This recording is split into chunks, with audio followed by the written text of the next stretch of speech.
असफलता, संघर्ष और आखिरकार सफलता की कहानी। सुबह से ही तीनों शेरनियां अपने शिकार का इंतजार कर रही थीं।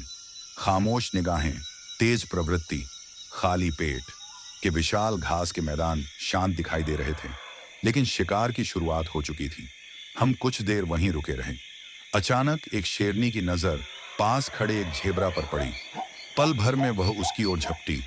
बाकी दो शेरनियों ने तुरंत अपनी अपनी पोजीशन ले ली ताकि दोनों तरफ से झेब्रा को घेर सकें।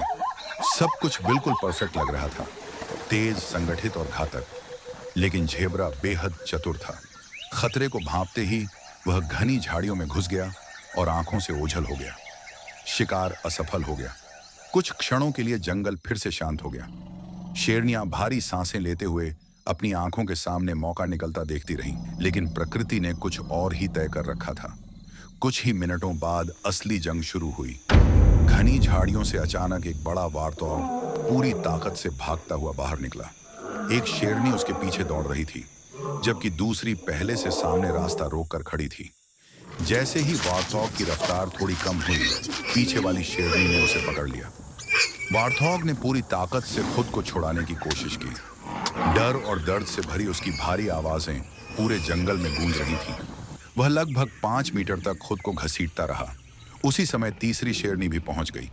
अब तीनों ने मिलकर अपने शिकार के चारों ओर एक घातक त्रिकोण बना लिया था। उन्होंने वारथॉग को चारों तरफ से मजबूती से जकड़ लिया।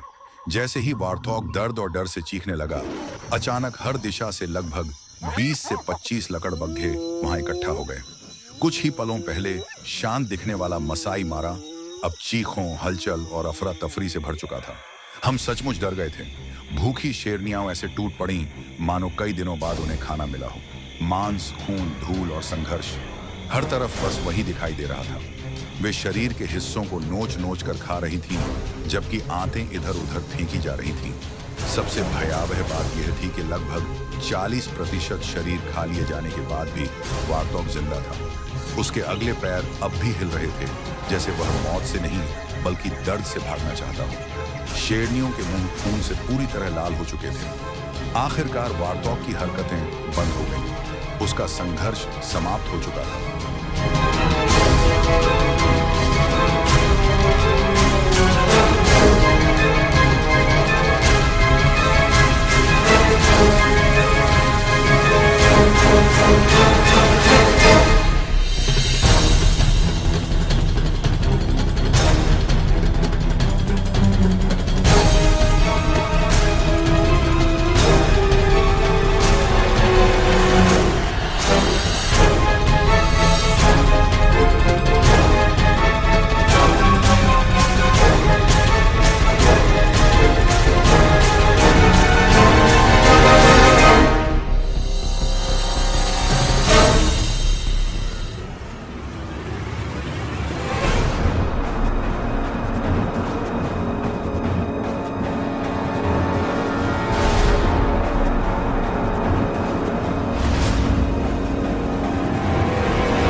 कुछ देर के लिए शेरनियां शांत होकर बैठ गईं। उनकी शुरुआती भूख अब शांत हो चुकी थी। कुछ देर बाद शेरनियों ने फिर खाना शुरू किया और 15-20 मिनट के भीतर लगभग सब खत्म हो गया। हर शेरनी मांस का एक एक टुकड़ा लेकर झाड़ियों में चली गई। जैसे ही वे गईं, सबसे ताकतवर लकड़बग्घे टूट पड़े और बची हुई आंतों व मांस के टुकड़ों के लिए लड़ने लगे। कुछ ही समय में वहां कुछ भी नहीं बचा, सिर्फ खून से सनी हुई जमीन और फिर वही गहरा संघर्ष। उस दिन हमने प्रकृति का सबसे कठोर लेकिन सबसे सच्चा रूप देखा। Survival of the fittest, food chain का नियम और शिकारी व शिकार के बीच जीवन और मौत का अनंत संघर्ष। वह दृश्य डरावना भी था, भावुक भी और साथ ही बेहद अद्भुत भी।